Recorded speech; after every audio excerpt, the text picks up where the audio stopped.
Good morning students. ਕਾਕੇ ਅੱਜ ਆਪਾਂ ਕਰਾਂਗੇ ਪਾਸਟ ਇੰਡੈਫੀਨਿਟ ਟੈਂਸ। ਕੱਲ੍ਹ ਆਪਾਂ ਪ੍ਰੈਜ਼ੈਂਟ ਇੰਡੈਫੀਨਿਟ ਟੈਂਸ ਕਰ ਚੁੱਕੇ ਹਾਂ, ਸੋ ਆਪਾਂ ਨੈਕਸਟ ਟੈਂਸ ਕਰਾਂਗੇ ਅੱਜ। ਪਹਿਲਾਂ ਆਪਾਂ ਗੱਲ ਕਰੀਏ ਪਹਿਚਾਣ ਦੀ ਕਿ ਪਾਸਟ ਇੰਡੈਫੀਨਿਟ ਟੈਂਸ ਅਗਰ ਗ੍ਰੀਨ ਬੋਰਡ ਦੇ ਉੱਪਰ ਲਿਖਿਆ ਹੋਵੇ ਹੈ ਨਾ, ਤਾਂ ਆਪਾਂ ਪੰਜਾਬੀ ਦੇ ਵਿੱਚ ਲਿਖੇ ਹੋਏ ਵਾਕਾਂ ਦੀ ਪਹਿਚਾਣ ਕਿਵੇਂ ਕਰਾਂਗੇ। ਪੰਜਾਬੀ ਟੂ ਇੰਗਲਿਸ਼ ਕਨਵਰਟ ਕਰਨ ਤੋਂ ਪਹਿਲਾਂ ਆਪਾਂ ਨੂੰ ਲਿਖੇ ਹੋਏ ਸੈਂਟੈਂਸ ਦੀ ਪਹਿਚਾਣ ਹੋਣੀ ਚਾਹੀਦੀ ਆ ਕਿ ਉਹ ਵਾਲਾ ਜਿਹੜਾ ਸੈਂਟੈਂਸ ਉਹ ਕਿਹੜਾ ਆ, ਹੈ ਨਾ, ਕਿਹੜਾ ਟੈਂਸ ਆ। ਦੇਖੋ, ਪਾਸਟ ਦੀ ਪਹਿਚਾਣ ਹੁੰਦੀ ਆ ਸੱਸਾ। ਤੁਹਾਨੂੰ ਕੱਲ੍ਹ ਦੱਸ ਦਿੱਤਾ ਸੀ ਕਿ ਪ੍ਰੈਜ਼ੈਂਟ ਦੀ ਪਹਿਚਾਣ ਹੁੰਦੀ ਆ ਹਾਹਾ, ਪਾਸਟ ਦੀ ਪਹਿਚਾਣ ਸੱਸਾ ਅਤੇ ਫਿਊਚਰ ਦੀ ਪਹਿਚਾਣ ਗੱਗਾ। ਠੀਕ ਆ, ਸੈਂਟੈਂਸ ਪੜ੍ਹਨ ਤੋਂ ਬਾਅਦ ਹੀ ਪਤਾ ਲੱਗ ਜਾਂਦਾ ਆ ਵੀ ਉਹ ਟੈਂਸ ਕਿਹੜਾ ਆ। ਸੱਸੇ ਦਾ ਮਤਲਬ ਸੀ, ਸਨ, ਸਾਂ, ਸੂ ਕੁਛ ਵੀ ਹੋ ਸਕਦਾ। ਜਾਂ ਫਿਰ ਕਈ ਵਾਰ ਇੱਦਾਂ ਹੁੰਦਾ ਹੈ ਕਿ ਵਾਕ ਦੇ ਆਖਰ ਦੇ ਉੱਪਰ ਨਾ ਤਾਂ ਹੈ, ਹਨ, ਹਾਂ ਹੁੰਦਾ ਅਤੇ ਨਾ ਹੀ ਸੀ, ਸਨ ਜਾਂ ਸਾਂ ਹੁੰਦਾ। ਉਹ ਜਿਹੜਾ ਵਾਕ ਆ ਅਖੀਰ ਦੇ ਉੱਪਰ ਆ, ਏ, ਈ ਦੀ ਆਵਾਜ਼ ਨਾਲ ਹੀ ਖਤਮ ਹੋ ਜਾਂਦਾ ਹੈ, ਤਾਂ ਵੀ ਉਹਨੂੰ ਪਾਸਟ ਇੰਡੈਫੀਨਿਟ ਟੈਂਸ ਹੀ ਆਖਦੇ ਆ। ਠੀਕ, ਇੰਡੈਫੀਨਿਟ ਦੀ ਪਹਿਚਾਣ ਤੁਹਾਨੂੰ ਦੱਸ ਦਿੱਤੀ ਆ ਕਿ ਦੱਦਾ ਹੁੰਦਾ, ਦਾ, ਦੀ, ਦੇ, ਹੈ ਨਾ। ਇਹ ਕਦੋਂ ਆਉਂਦਾ ਹੁੰਦਾ? ਇਹ ਸੀ, ਸਨ ਜਾਂ ਸਾਂ ਤੋਂ ਪਹਿਲਾ ਸ਼ਬਦ। ਦੇਖੋ, ਜਦੋਂ ਆਪਾਂ ਇਹਦੀ ਐਗਜ਼ਾਮਪਲ ਕਰਾਂਗੇ ਤਾਂ ਪਤਾ ਲੱਗ ਜੂਗਾ। ਆਪਾਂ ਪਹਿਲਾਂ ਸਾਰਿਆਂ ਦੀ ਪਹਿਚਾਣ ਕਰਨੀ ਹੈ। ਰੋਹਿਤ ਕੱਪੜੇ ਖਰੀਦਦਾ ਸੀ। ਇਸ ਤੋਂ ਪਤਾ ਲੱਗਦਾ ਹੈ ਕਿ ਕੱਪੜੇ ਖਰੀਦਣ ਦਾ ਕੰਮ ਰੋਹਿਤ ਨੇ ਕਰ ਲਿਆ। ਕੱਪੜੇ ਖਰੀਦਦਾ ਸੀ ਮਤਲਬ ਕੱਲ੍ਹ ਖਰੀਦਦਾ ਸੀ, ਪਰਸੋਂ ਖਰੀਦਦਾ ਸੀ, ਜਾਂ ਸਵੇਰੇ ਖਰੀਦਦਾ ਸੀ, ਜਾਂ 2 ਘੰਟੇ ਪਹਿਲਾਂ ਖਰੀਦਦਾ ਸੀ। ਸੋ ਕੱਪੜੇ ਖਰੀਦਣ ਦਾ ਕੰਮ ਕਰ ਚੁੱਕਿਆ ਹੈ ਕੌਣ? ਰੋਹਿਤ, ਹੈ ਨਾ। ਸੋ ਟੈਂਸ ਕਿਹੜਾ ਹੋ ਗਿਆ? ਪਾਸਟ। ਇਸ ਤਰ੍ਹਾਂ ਪਤਾ ਲਗਾਇਆ ਜਾ ਸਕਦਾ। ਨਹੀਂ ਤਾਂ ਫਿਰ ਜਿਵੇਂ ਤੁਹਾਨੂੰ ਦੱਸਿਆ ਕਿ ਮਗਰ ਦੇਖੋ ਸੱਸਾ ਲੱਗਾ ਆ ਤਾਂ ਮਤਲਬ ਪਾਸਟ ਦੀ ਗੱਲ ਕੀਤੀ ਗਈ ਹੈ। ਅਤੇ ਕਿਹੜਾ ਪਾਸਟ ਆ?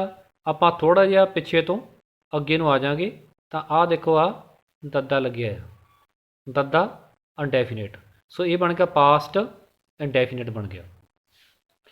ਤੁਸੀਂ ਪੌਦਿਆਂ ਨੂੰ ਪਾਣੀ ਦਿੰਦੇ ਸੀ, ਹੈ ਨਾ। ਪਾਣੀ ਦੇਣ ਦਾ ਕੰਮ ਹੋ ਚੁੱਕਿਆ, ਫਿਨਿਸ਼ ਹੋ ਚੁੱਕਾ। ਸੱਸਾ ਕੀ ਦੱਸਦਾ ਕਿ ਟੈਂਸ ਕਿਹੜਾ ਆ? ਪਾਸਟ। ਆ ਦੱਦਾ ਕੀ ਦੱਸਦਾ ਕਿ ਟੈਂਸ ਪਾਸਟ ਇੰਡੈਫੀਨਿਟ। ਅਸੀਂ ਕਿਤਾਬ ਵੇਚੀ। ਹੁਣ ਜਿਵੇਂ ਤੁਹਾਨੂੰ ਦੱਸਿਆ ਸੀ ਪਹਿਲਾਂ ਕਿ ਕਈ ਵਾਰ ਜੋ ਵਾਕ ਹੁੰਦੇ ਨੇ ਉਹਨਾਂ ਦੇ ਪਿੱਛੇ ਸੀ, ਸਨ, ਸਾਂ ਨਹੀਂ ਲੱਗਾ ਹੁੰਦਾ। ਆਵਾਜ਼ ਉਹਨਾਂ ਦੇ ਆ, ਏ ਅਤੇ ਈ ਦੀ ਆਉਂਦੀ ਹੁੰਦੀ ਆ ਜਦੋਂ ਆਪਾਂ ਨੂੰ ਲੰਬਾ ਕਰਕੇ ਬੋਲਦੇ ਹਾਂ। ਜਿਵੇਂ ਅਸੀਂ ਕਿਤਾਬ ਵੇਚੀ, ਹੈ ਨਾ। ਇਹਨੂੰ ਵੇਚੀ ਨੂੰ ਤੁਸੀਂ ਜੇ ਬੋਲੋਗੇ ਵੇਚੀ, ਚੱਚੇ ਦੀ ਆਵਾਜ਼ ਚੀ ਉਹ ਘਟ ਜਾਣੀ ਆ, ਈ ਦੀ ਆਵਾਜ਼ ਰਹਿ ਜਾਣੀ ਆ। ਅਸੀਂ ਕਿਤਾਬ ਵੇਚੀ, ਈ ਰਹਿ ਗਿਆ। ਸੋ ਆਵਾਜ਼ ਈ ਦੀ ਆਉਂਦੀ ਆ ਅਤੇ ਟੈਂਸ ਨੂੰ ਪੜ੍ਹ ਕੇ ਹੀ ਪਤਾ ਲੱਗਦਾ ਕਿ ਕਿਤਾਬ ਵੇਚਣ ਦਾ ਕੰਮ ਹੋ ਗਿਆ। ਇਸ ਕਰਕੇ ਕੀ ਆ? ਇਹ ਪਾਸਟ ਆ, ਹੈ ਨਾ। ਇੱਥੇ ਦੱਦਾ ਵੀ ਨਹੀਂ ਲੱਗਾ ਆ। ਹੁਣ ਤਾਂ ਦੱਸਿਆ ਕਿ ਕਈ ਵਾਰੀ ਟੈਂਸ ਦੇ ਅਖੀਰ ਦੇ ਉੱਪਰ ਸੀ, ਸਨ ਜਾਂ ਦਾ ਨਹੀਂ ਲੱਗਾ ਹੁੰਦਾ। ਆਵਾਜ਼ ਆ, ਏ ਅਤੇ ਈ ਦੀ ਆਉਂਦੀ ਹੁੰਦੀ ਆ। ਉਹਨੂੰ ਆਪਾਂ ਲੰਬਾ ਕਰਕੇ ਜੋ ਬੋਲ ਕੇ ਦੇਖਾਂਗੇ ਤਾਂ ਕੰਸੈਪਟ ਕਲੀਅਰ ਹੋ ਜਾਣਾ। ਅਸੀਂ ਝੂਠ ਨਹੀਂ ਬੋਲਦੇ ਸੀ। ਦੇਖੋ ਇਹ ਸਿੰਪਲ ਆ, ਦੱਦਾ ਵੀ ਆ, ਸੱਸਾ ਵੀ ਆ, ਹੈ ਨਾ। ਗੀਤਾ ਨੇ ਪਾਠ ਨਹੀਂ ਪੜ੍ਹਿਆ। ਹੁਣ ਇੱਥੇ ਦੱਦਾ ਸੱਸਾ ਕੁਛ ਵੀ ਹੈ ਨਹੀਂ। ਪੜ੍ਹਿਆ, ਪੜ੍ਹਿਆ, ਆ ਦੀ ਆਵਾਜ਼ ਰਹਿ ਜਾਣੀ ਹੈ। ਵੈਸੇ ਵੀ ਮਗਰ ਆ ਹੀ ਲੱਗਾ ਆ। ਚਪੜਾਸੀ ਘੰਟੀ ਨਹੀਂ ਵਜਾਉਂਦਾ ਸੀ। ਸੱਸਾ ਵੀ ਹੈਗਾ, ਦੱਦਾ ਵੀ ਹੈਗਾ, ਪਾਸਟ ਵੀ ਹੈਗਾ, ਇੰਡੈਫੀਨਿਟ ਵੀ ਹੈਗਾ। ਕੀ ਤੁਸੀਂ ਖਿੜਕੀ ਤੋੜ ਦਿੱਤੀ? ਹੁਣ ਇਹਦੇ ਮਗਰ ਸੱਸਾ ਵੀ ਹੈ ਨਹੀਂ, ਦੱਦਾ ਵੀ ਹੈ ਨਹੀਂ, ਪਰ ਆਵਾਜ਼ ਦਿੱਤੀ ਜਿਹੜਾ ਆਖਰੀ ਸ਼ਬਦ ਆ ਉਹਨੂੰ ਬੋਲਾਂਗੇ ਆਪਾਂ ਤੋੜ ਦਿੱਤੀ। ਈ ਦੀ ਆਵਾਜ਼ ਰਹਿ ਜਾਣੀ ਆ, ਤੀ ਦੀ ਆਵਾਜ਼ ਖਤਮ। ਆ ਫਿਰ ਸਿੰਪਲ ਆ ਗਿਆ, ਸੱਸਾ ਵੀ ਹੈਗਾ, ਦੱਦਾ ਵੀ ਹੈਗਾ। ਕੀ ਰੇਖਾ ਨੇ ਝਾੜੂ ਲਗਾਇਆ? ਆ ਦੀ ਆਵਾਜ਼ ਆਉਂਦੀ ਆ। ਠੀਕ ਆ। ਸੋ ਤੁਹਾਨੂੰ ਜਿਹੜਾ ਆ ਪਾਸਟ ਇੰਡੈਫੀਨਿਟ ਦੀ ਜੋ ਪਹਿਚਾਣ ਆ ਉਹ ਲਗਭਗ ਸਮਝ ਆ ਗਈ ਹੋਣੀ ਹੈ। ਹੁਣ ਆਪਾਂ ਦੇਖੀਏ ਵੀ ਇਹਨਾਂ ਦੀ ਜਦੋਂ ਆਪਾਂ ਇੰਗਲਿਸ਼ ਬਣਾਉਣੀ ਆ, ਚੇਂਜ ਕਰਨਾ ਆਪਾਂ ਇੰਗਲਿਸ਼ ਦੇ ਵਿੱਚ, ਤਾਂ ਆਪਾਂ ਕਿਵੇਂ ਕਰਾਂਗੇ। ਤੁਹਾਨੂੰ ਕੱਲ੍ਹ ਵੀ ਕਿਹਾ ਸੀ ਕਿ ਟੈਂਸ ਦੀ ਪਹਿਚਾਣ ਕਰਨੀ ਹੀ ਸਿਰਫ ਕਾਫੀ ਨਹੀਂ ਹੈਗੀ। ਟੈਂਸ ਦੀ ਪਹਿਚਾਣ ਕਰਨ ਤੋਂ ਬਾਅਦ ਆਪਾਂ ਪਤਾ ਲਗਾਉਣਾ ਆ ਕਿ ਜਿਹੜਾ ਟੈਂਸ ਲਿਖਿਆ ਆ ਇਹ ਕਿਹੜੀ ਫਾਰਮ ਵਿੱਚ ਆ। ਇਹ ਹਾਂ ਵਾਚਕ ਫਾਰਮ ਦੇ ਵਿੱਚ ਹੈਗਾ ਆ, ਜਾਂ ਫਿਰ ਇਹ ਨਾ ਵਾਚਕ ਫਾਰਮ ਦੇ ਵਿੱਚ ਆ, ਅਤੇ ਜਾਂ ਫਿਰ ਇਹ ਪ੍ਰਸ਼ਨਵਾਚਕ ਫਾਰਮ ਦੇ ਵਿੱਚ ਆ, ਜਾਣੀ ਕਿ ਅਫਰਮੇਟਿਵ ਆ, ਨੈਗੇਟਿਵ ਆ, ਜਾਂ ਫਿਰ ਇੰਟੈਰੋਗੇਟਿਵ ਆ। ਉਹਦੇ ਫਾਰਮੂਲੇ ਲਿਖੇ ਹੋਏ ਆ। ਅਫਰਮੇਟਿਵ ਦਾ ਫਾਰਮ ਹੁੰਦਾ ਸਬਜੈਕਟ ਪਲੱਸ ਵਰਬ ਦੀ ਸੈਕਿੰਡ ਫਾਰਮ ਅਤੇ ਆਬਜੈਕਟ। ਅਗਰ ਫਸਟ ਫਾਰਮ ਲੱਗੀ ਆ, ਉਹ ਆਪਾਂ ਪੜ੍ਹਿਆ ਸੀ ਪਹਿਲਾਂ, ਸਬਜੈਕਟ ਪਲੱਸ ਵਰਬ ਦੀ ਫਸਟ ਫਾਰਮ, ਐਸ ਜਾਂ ਈ ਐਸ ਲੱਗ ਵੀ ਸਕਦਾ, ਨਹੀਂ ਵੀ ਲੱਗ ਸਕਦਾ, ਪਲੱਸ ਆਬਜੈਕਟ, ਉਹ ਪ੍ਰੈਜੈਂਟ ਇੰਡੈਫੀਨਿਟ ਦਾ ਸੀ। ਹੁਣ ਇਹਦੇ ਵਿੱਚ ਕੰਮ ਹੋ ਚੁੱਕਿਆ ਆ। ਸੋ ਕਿਹੜੀ ਫਾਰਮ ਲੱਗੂਗੀ, ਵਰਬ ਦੀ ਸੈਕਿੰਡ ਫਾਰਮ ਲੱਗੂਗੀ, ਅਤੇ ਇਹ ਸਭ ਤੋਂ ਜ਼ਿਆਦਾ ਵਰਤਿਆ ਜਾਣ ਵਾਲਾ ਟੈਂਸ ਆ। ਸੋ ਇਸ ਨੂੰ ਧਿਆਨ ਨਾਲ ਕਰਨਾ। ਜਦੋਂ ਆਪਾਂ ਕੋਈ ਵੀ ਲੌਂਗ ਕੁਐਸਚਨ ਲਿਖਦੇ ਹਾਂ, ਹੈ ਨਾ, ਸਮਰੀ ਵਗੈਰਾ ਲਿਖਦੇ ਹਾਂ, ਤਾਂ ਉਹਦੇ ਵਿੱਚ ਇਹਦੀ ਸਭ ਤੋਂ ਜ਼ਿਆਦਾ ਵਰਤੋਂ ਹੁੰਦੀ ਹੈ। ਹੁਣ ਪਹਿਲਾਂ ਆਪਾਂ ਪਹਿਚਾਣ ਜਿਵੇਂ ਕੱਲ੍ਹ ਕੀਤੀ ਸੀ, ਪਹਿਚਾਣ ਕਰ ਲਈਏ। ਇਹ ਤਰੀਕਾ ਤੁਸੀਂ ਹੈਗਾ ਆਪਣੇ ਕੋਲ ਸਬਜੈਕਟ, ਹੈ ਨਾ। ਪੌਦਿਆਂ ਨੂੰ, ਇਹ ਕੀ ਆਪਣੇ ਕੋਲ ਆਬਜੈਕਟ, ਕਿਉਂਕਿ ਪੰਜਾਬੀ ਦੇ ਵਿੱਚ ਆਬਜੈਕਟ ਵਿਚਕਾਰ ਹੁੰਦਾ। ਪਾਣੀ ਦੇਣਾ ਕੀ ਆ, ਵਰਬ ਦੀ ਫਾਰਮ। ਹੁਣ ਤੁਸੀਂ ਦੀ ਇੰਗਲਿਸ਼ ਹੋ ਗਈ ਆਪਣੇ ਕੋਲ ਯੂ, ਹੈ ਨਾ। ਪਾਣੀ ਦੇਣਾ ਹੁੰਦਾ ਆ ਵਾਟਰ, ਅਤੇ ਸੈਕਿੰਡ ਫਾਰਮ ਯੂਜ਼ ਕਰਨੀ ਆਪਾਂ ਫਾਰਮੂਲੇ ਮੁਤਾਬਕ।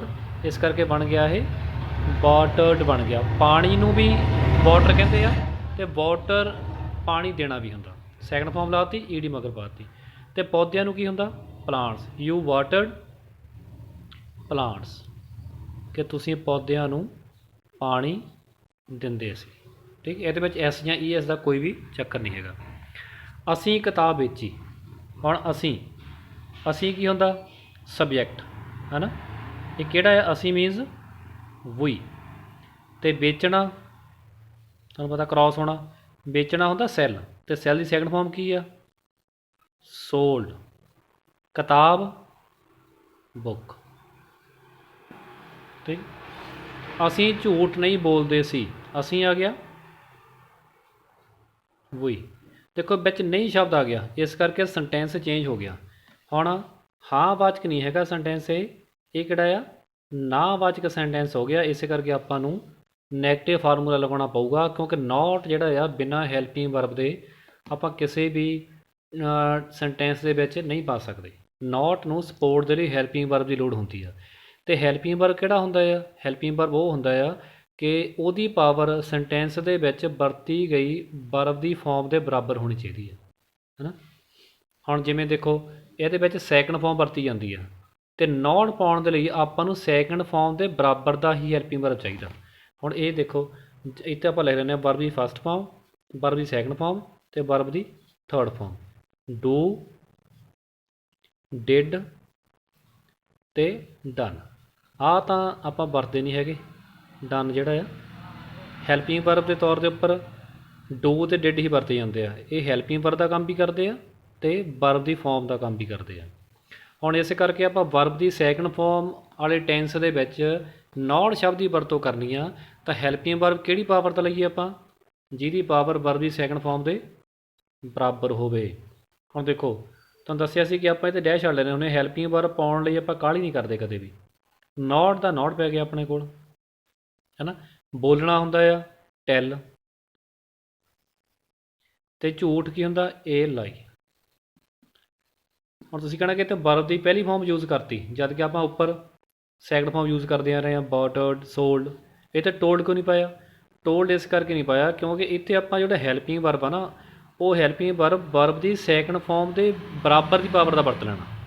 ਆਪਾਂ ਹੈਲਪਿੰਗ ਵਰਬ ਦੀ ਪਾਵਰ ਹੀ ਵਧਾ ਦੇਣੀ ਆ, ਹੈ ਨਾ। ਕੀ ਪਾਵਾਂਗੇ, ਵੂਈ ਡਿਡ।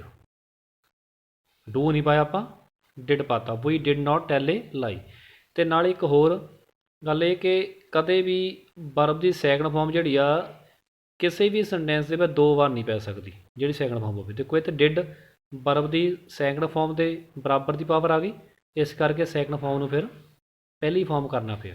ਠੀਕ ਆ, ਫਿਰ ਜ਼ਿਆਦਾ ਪਾਵਰ ਹੋ ਸਕਦੀ ਹੈ। ਅੱਗੇ ਗੀਤਾ ਨੇ ਪਾਠ ਨਹੀਂ ਪੜ੍ਹਿਆ। ਗੀਤਾ ਦਾ ਆਪਾਂ ਲਿਖਾਂਗੇ ਗੀਤਾ ਲਿਖਾਂਗੇ, ਇੱਥੇ ਮੀਨਾ ਨਹੀਂ ਲਿਖ ਦੇਣਾ। ਅਤੇ ਪਾਠ ਨਹੀਂ ਪੜ੍ਹਿਆ, ਹੁਣ ਨਹੀਂ ਦਾ ਕੀ ਆ ਗਿਆ, ਨੋਟ। ਜਿੱਥੇ ਨਹੀਂ ਆ ਗਿਆ ਉਹਦੇ ਹੇਠ ਨੋਟ ਪਾ ਦਿਓ ਅਤੇ ਉਦੋਂ ਅੱਗੇ ਬਲੈਂਕ ਛੱਡ ਦੇਣੀ ਆ। ਪੜ੍ਹਨਾ, ਪੜ੍ਹਨਾ ਹੁੰਦਾ ਆ ਰੀਡ, ਆ ਗਿਆ ਠੀਕ। ਰੀਡ, ਰੈਡ, ਰੈਡ ਪਹਿਲੀ ਫੋਰਮ ਪਾਤੀ ਆਪਾਂ। ਸੈਕਿੰਡ ਫੋਰਮ ਅਤੇ ਥਰਡ ਫੋਰਮ ਸਪੈਲਿੰਗ ਇਹੀ ਹੁੰਦੇ ਆ, ਪਰ ਜਿਹਨੂੰ ਆਪਾਂ ਪ੍ਰਨਾਊਂਸ ਕਰਦੇ ਹਾਂ ਅਲੱਗ ਕਰਦੇ ਹਾਂ। ਆਹੀ ਰੀਡ ਆ, ਇਹੀ ਰੈਡ ਆ। ਅਤੇ ਹੁਣ ਆਪਾਂ ਨੋਟ ਸ਼ਬਦ ਲੱਗਾ ਆ, ਟੈਂਸ ਹੈਗਾ ਪਾਸਟ, ਤਾਂ ਵਰਬ ਦੀ ਸੈਕਿੰਡ ਫੋਰਮ ਲੱਗਣੀ ਸੀ ਅਤੇ ਉਹ ਆਪਾਂ ਲਾਈ ਨਹੀਂ ਹੈਗੀ ਨੋਟ ਪਾਉਣ ਦੇ ਕਰਕੇ। ਇਸ ਕਰਕੇ ਆਪਾਂ ਡਿਡ ਵਰਤੋਂ ਕਰਕੇ ਸੈਕਿੰਡ ਫੋਰਮ ਦੇ ਬਰਾਬਰ ਪਾ ਤਾ ਹੈਲਪਿੰਗ ਵਰਬ। ਚਪੜਾਸੀ ਕੈਂਟੀਨੇ ਵੀ ਆਉਂਦਾ ਸੀ। ਚਪੜਾਸੀ ਆ ਗਿਆ ਆਪਣੇ ਕੋਲ ਦਾ ਪੀਅਨ, ਬਲੈਂਕ ਛੱਡ ਦਿਓ। ਨੋਟ ਦੇ ਹੇਠਾਂ ਨਹੀਂ, ਹੇਠਾਂ ਨੋਟ ਪੈ ਗਿਆ। ਜਿਹੜਾ ਘੰਟੀ ਨੂੰ ਵਜਾਉਣਾ ਉਹਨੂੰ ਕਹਿੰਦੇ ਆਪਾਂ ਰਿੰਗ ਦਾ ਬੈਲ, ਹੈ ਨਾ। ਇੱਥੇ ਕੀ ਪਾਵਾਂਗੇ, ਡਿਡ ਨੋਟ। ਯਾਨੀ ਕਿ ਪਾਸਟ ਇੰਡੈਫੀਨਿਟ ਦੀ ਅਗਰ ਨੈਗੇਟਿਵ ਫਾਰਮ ਆਪਾਂ ਲਿਖਣੀ ਆ ਤਾਂ ਉਹਦੇ ਵਿੱਚ ਡਿਡ ਹੈਲਪਿੰਗ ਵਰਬ ਦੇ ਤੌਰ 'ਤੇ ਵਰਤਿਆ ਜਾਊਗਾ।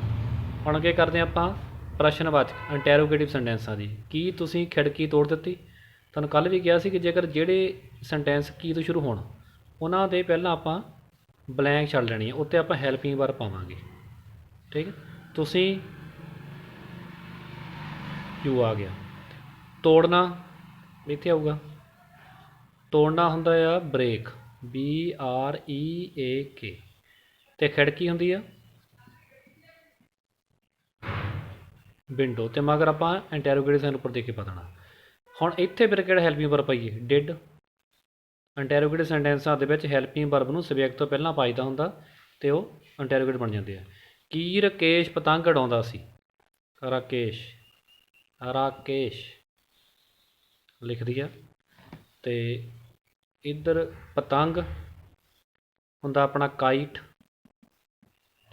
ਅਤੇ ਉਡਾਉਣਾ ਹੁੰਦਾ ਆ ਫਲਾਈ। ਅਤੇ ਰਾਕੇਸ਼ ਤੋਂ ਪਹਿਲਾਂ ਕੀ ਪਾਵਾਂਗੇ, ਹੈਲਪਿੰਗ ਵਰਬ ਕਿਹੜਾ, ਡਿਡ। ਅਤੇ ਮਗਰ ਪਾਵਾਂਗੇ ਇੰਟੈਰੋਗੇਟਿਵ ਸਾਈਨ। ਕੀ ਰੇਖਾ ਨੇ ਝਾੜੂ ਲਗਾਇਆ?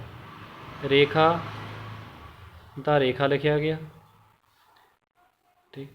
ਝਾੜੂ ਲਾਉਣਾ ਇਹਨੂੰ ਕਹਿੰਦੇ ਆ ਸਵੀਪ, SWEEP।